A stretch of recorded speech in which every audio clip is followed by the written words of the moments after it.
The morning fog clung to the fields of Antietam like a shroud, muting the colors of early autumn. Each breath of air carried the sharp tang of damp earth and the faint, bitter scent of gunpowder from skirmishes further north. The sun, pale and hesitant, was just beginning to push through the gray sky, casting long, uncertain shadows over the marching columns. Corporal James, though no one would remember his name, stood at the edge of the southern line, hands tight on the worn stock of his rifle. His uniform was stiff with dew and grime from the night's march, and yet he felt the sweat of anxiety dampening his collar. Around him, the murmurs of hundreds of men echoed in uneasy rhythm, boots scraping mud, whispers of prayers, and the occasional cough of a soldier trying to shake off fear. He listened to the distant drumbeats, the prelude to the chaos that would soon consume them. Every man knew the stories. The Maryland fields had already earned a grim reputation. Antietam was not just a battle. It was a sentence, a storm waiting to rip through flesh and bone. Yet still, the orders were clear. Hold your ground. Advance when commanded. Survive.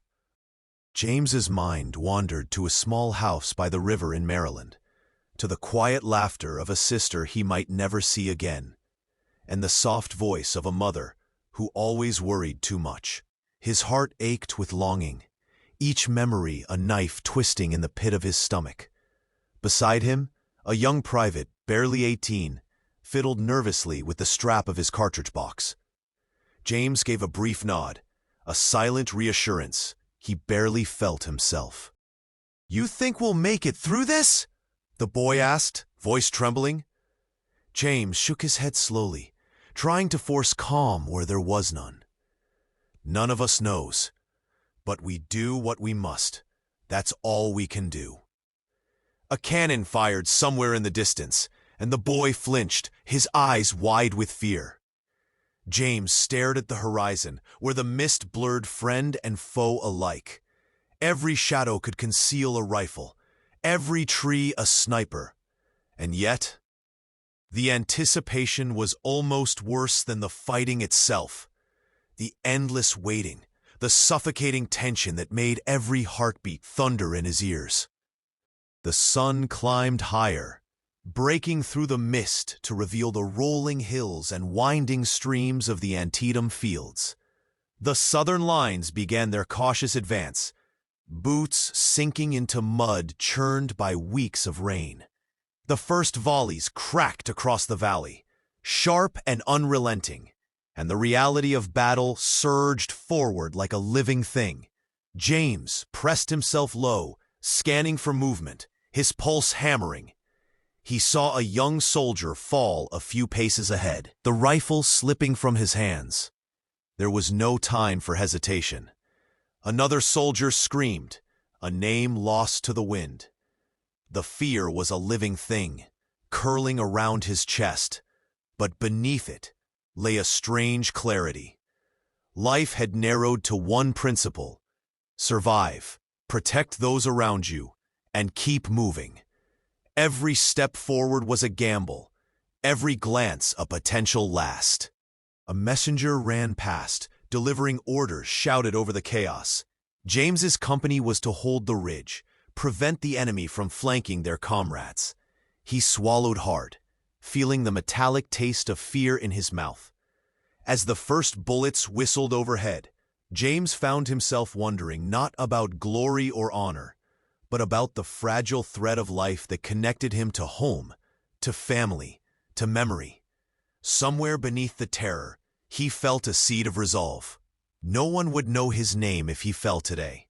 No one would write about him in dispatches or remember the small mercy he might grant a comrade.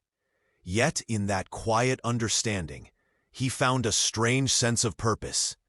The ridge loomed ahead, and the battle was only beginning. The ridge trembled under the roar of cannon fire, the air thick with smoke and dust. James pressed himself against the uneven earth, rifle at the ready. ears ringing with the relentless thunder of musket volleys. The ground beneath him was churned mud, littered with abandoned gear, fallen soldiers, and the sharp scent of fear. Everywhere, men shouted, orders, prayers, warnings, all blending into a cacophony that seemed almost alive. A tree a few yards away shuddered as a cannonball tore past, splintering wood with a deafening crack. James' breath came in short, measured gasps. Every instinct screamed, survive. Yet amidst the chaos, there was no hesitation. His training, his memory of long drills in a distant camp, carried him forward. Step by step, he advanced with his company, eyes scanning for threats, mind calculating risks that might mean life or death. A scream tore through the din, sharp and unmistakable. James turned to see a young corporal, a comrade he had marched beside for weeks, sprawled in the mud. His leg was trapped beneath the fallen debris of a shattered fence, his face pale with panic. Bullets whizzed past like angry hornets. James' heart clenched.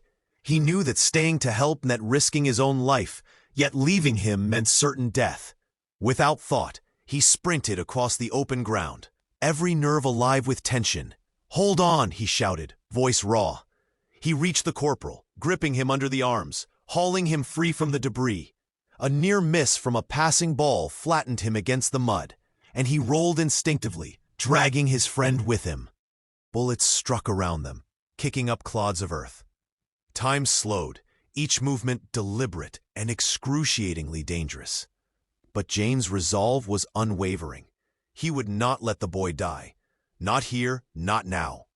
Finally, they reached a shallow depression behind a ridge, a temporary haven from the hail of gunfire. James sank to the ground, chest heaving, mud covering his face. The corporal coughed, eyes wide with shock. You saved me," he stammered. James only shook his head. "We survive. That's all that matters." As the battle raged around them, James glanced across the field. Men fell in waves, their screams mingling with the thunder of artillery. He felt an unfamiliar hollow ache in his chest, not fear, not pain, but sorrow. For every life spared, dozens were lost. For every victory gained, 100 more cried out in suffering.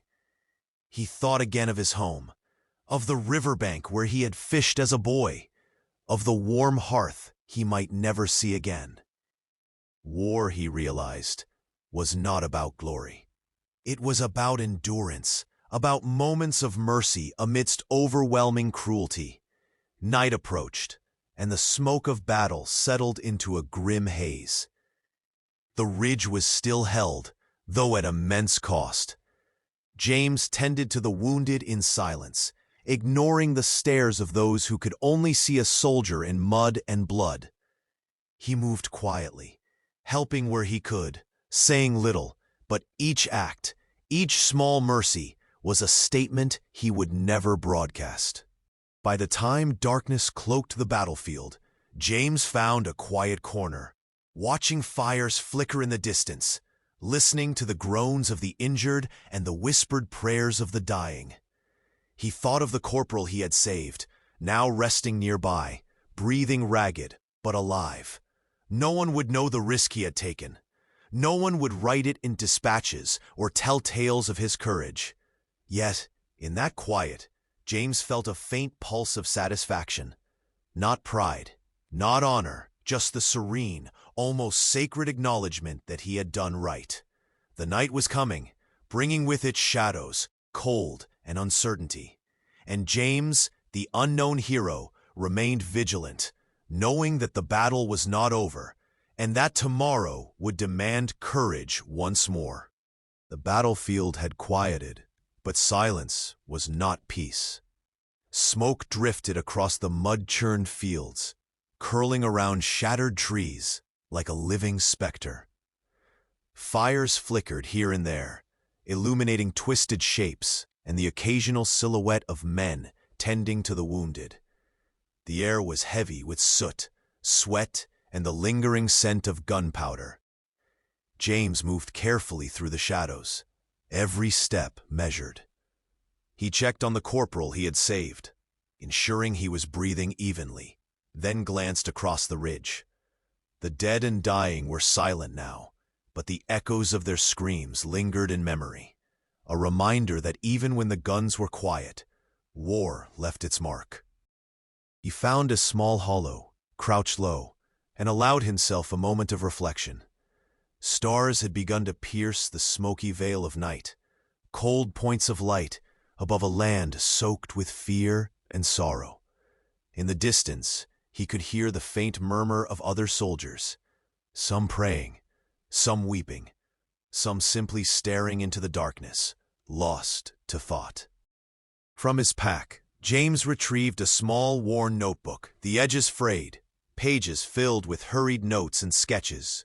Among them was a half-finished letter to his family, words of love and hope he had never sent. His hand trembled as he touched the paper. "Mother, if you read this, know that I am alive, for now.